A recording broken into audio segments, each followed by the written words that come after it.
Bandi quarto passai 10, nos hay un alarma que tauta ting un candela of smoke alarm que atuma lugar riba e departamento di operação, di sala di operação.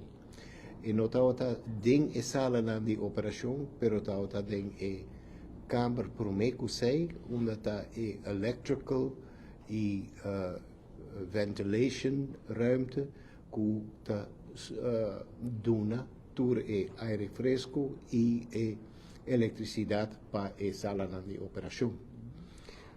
Toma lugar Kiko tá voedingskabel grande que ta dona e eletricidade na machine que tem que dehumidify, dus saca e vocht die e aire que ta dentro de operatiekamers.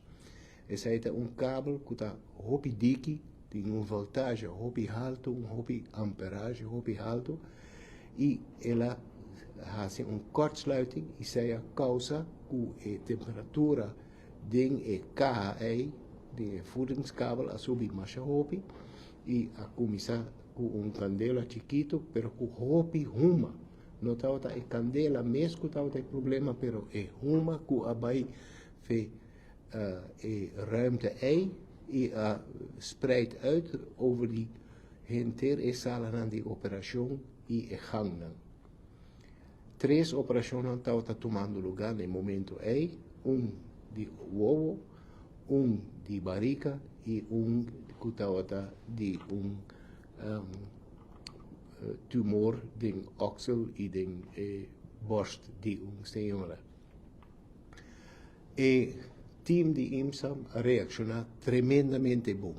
Nós hopi bom getraind para tour e calamidade na assina e na volg tour e protocol.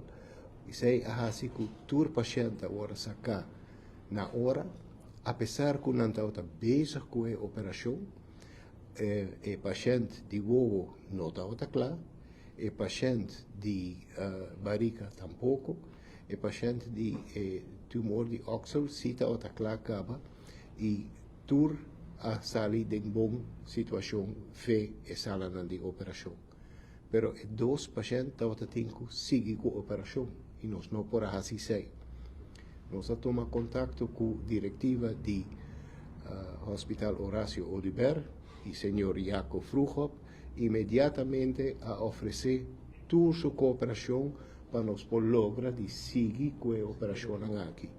Nós está tremendamente agradecidos não somente a diretiva, na senhor Jaco Vroegop, mas também a todo outro personal de HOH, de sala de operação, de SH, que brinda toda cooperação e toda ajuda.